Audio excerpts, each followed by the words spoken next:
jeu. Donc, on vous présente aujourd'hui une nouveauté du mois de juin, sortie le 7 juin, Rallyman Dirt pour les amateurs de rallye ou les néophytes comme moi. 1 à 6 joueurs, 14 ans et plus, niveau expert facile pour des courses et des parties d'environ 1 heure. Dans Rallyman Dirt, vous allez être au volant d'un bolide pour un rallye sur terre battue. Donc, il va falloir calculer vos risques. Être le plus rapide, ben oui, c'est une course, mais en fait, ce n'est pas le premier arrivé. C'est celui qui va réussir à compléter le trajet le plus rapidement qui va gagner. Mais une vraie partie est composée d'au moins 3 étapes, donc 3 courses. Et c'est le temps total qui va servir à déterminer le gagnant. Donc, par exemple, ici, c'est une piste de ma création, mais dans le guide, on vous donne plusieurs pistes à faire. Mais on vous offre la possibilité ensuite d'en créer à votre goût. Donc, c'est quelque chose de très intéressant, j'ai trouvé. Donc, ici, le premier joueur va être la voiture jaune sur la piste de départ. Et là, j'ai une belle ligne droite devant moi, donc c'est pas compliqué. Je vais mettre plein gaz. Donc, on a une série de dés qu'on va utiliser. Donc, je suis en vitesse 0 au départ, c'est sûr, je suis arrêté. Je vais placer mes dés qui représentent chacun une vitesse. Alors, on peut seulement que monter et descendre de 1 à la fois. Donc, ici, par exemple, là, je vais mettre plein gaz en ligne droite. Donc, les 6 dés sont les dés de vitesse. On a 2 dés qui nous servent à maintenir la vitesse et le dé rouge qui est un dé de freinage qui nous permet de rétrograder rapidement pour descendre, et c'est le seul moment où on peut le faire, de descendre de 2 vitesses d'un coup, par exemple à l'approche d'un virage. Mais dans le cas qui nous intéresse, c'est droit, c'est beau. Donc, moi, j'irais de monter toutes mes vitesses et de maintenir après à 6 ma vitesse pour arriver le plus rapidement possible dans cette ligne droite-là. Donc, après ça, il y a 2 choix qui s'offrent à nous.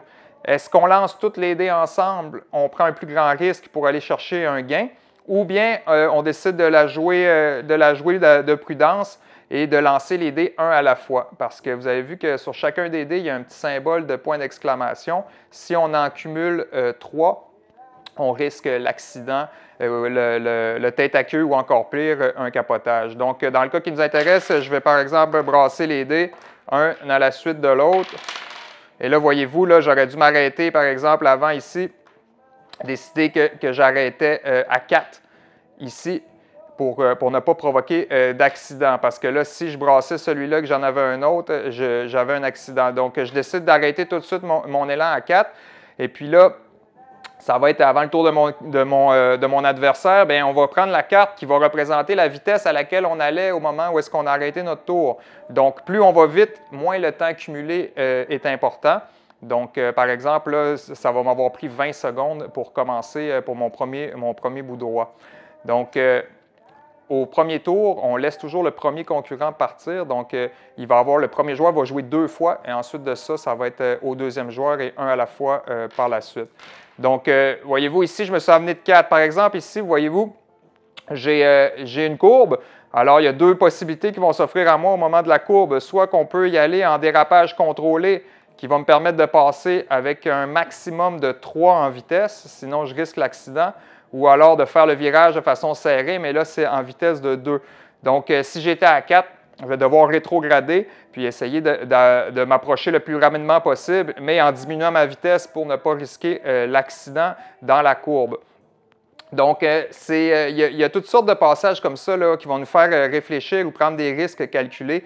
Comme voyez-vous, par exemple, ici, bien, il y a 3 options qui s'offrent aux coureurs. On a le dérapage contrôlé en vitesse 4, de faire la courbe en 3, ou bien de passer par un petit raccourci. Mais ce raccourci-là comporte des risques, et ce risque-là, on va le piger si on décide de risquer, bien, on pige, et là, par exemple, voyez-vous, je m'en serais sorti en passant là en 4e vitesse, plutôt qu'en 3 sans prendre moins de risques. Donc, on va cumuler comme ça les cartes. Donc, en fin de partie, c'est à force d'accumuler des cartes selon notre vitesse qu'on va pouvoir connaître notre temps total, par exemple, pour se rendre à la ligne d'arrivée. Et puis, on a aussi les secondes ici qu'on peut utiliser, là, parce que tout à l'heure, j'ai lancé toutes les dés un à la fois. Mais en les lançant toutes d'un coup, bien, ce qu'on peut gagner, c'est des bonus de temps. Chaque dé lancé nous donne 1 seconde. Et ces secondes-là, si on les garde pour la fin, vont être déduits de notre temps total ou bien vont nous servir à sécuriser des dés qu'on n'aura pas besoin de lancer. Par exemple, le premier dé coûte 1 seconde, le deuxième 2 secondes et ainsi de suite. Donc, ça peut nous permettre de passer plus vite à des endroits sans risquer l'accident. En résumé, Rallyman Dirt, on a beaucoup aimé. Moi, je ne connais pas beaucoup les rallyes puis je ne suis pas un fan de voitures, mais étonnamment, là, je me suis laissé prendre au jeu. Parce que c'est comme si on coursait, puis là, que le temps s'arrêtait, c'est au tour de l'autre. Mais après ça, on revient exactement à la vitesse où est-ce qu'on était. On a des courbes à négocier, des risques à prendre. Puis l'idée des étapes aussi, là, une à la fois. Là, si, par exemple, on a fait 50 secondes de plus dans la première course, il y a moyen de se rattraper pour la deuxième, la troisième, réparer notre voiture parce qu'en cas d'accident, on va avoir des dommages. On a une roue de secours qui peut nous être utile aussi pour réparer la voiture. Mais on s'imprègne de la course. J'ai beaucoup aimé, puis je pense que c'est un jeu expert là, quand même abordable, facile. Là. À partir de 12 ans, 10, 11 ans, là, je pense que les jeunes peuvent s'initier à la course avec toute la famille. Puis j'ai beaucoup aimé le fait que les tuiles étaient modulables. Donc, on a plein de scénarios qui nous sont donnés, mais le plaisir de créer soi-même une piste rend le jeu vraiment, vraiment très agréable. Donc, c'est Rallyman Dirt, 1 à 6 joueurs, 14 ans, facile pour des courses d'environ 60 minutes. Je présente maintenant Courtisan, petit jeu vraiment sympathique que j'ai découvert pas plus tard qu'hier soir. Donc, c'est 2 à 5 joueurs pour des parties vraiment courtes là, de 15-20 minutes, mais vous allez vous laisser prendre puis vouloir en jouer plus d'une, prendre votre revanche sur vos adversaires. C'est un jeu qui va jouer avec des cartes qu'on va devoir placer au bon endroit à notre tour. À chacun de nos tours, on a 3 cartes qu'on va piger au hasard dans notre main face cachée. On va placer une carte dans notre cour devant nous, une carte dans la cour de l'un de nos adversaires ou de notre adversaire si on joue à 2, et une carte en haut ou en bas de la cour de la reine.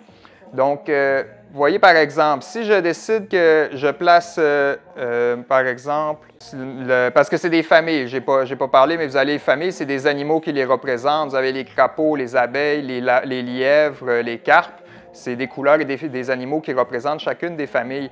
Mais selon le nombre de cartes qui vont être placées en bas de la cour de la reine, ces familles-là vont être en disgrâce, alors que s'il y a davantage de cartes placées au sommet de la cour de la reine, bien, ces familles-là vont être dans la lumière.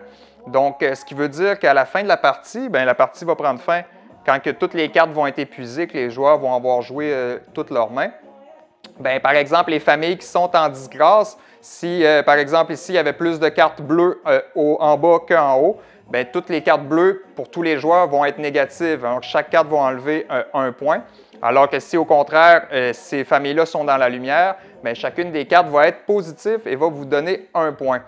Par contre, là, il y a beaucoup de stratégies qu'on peut utiliser. Donc, si, par exemple, je joue un crapaud que je décide de jouer ici, en lumière, donc maintenant c'est égal, donc c'est neutre. Ça ne serait ni négatif ni positif.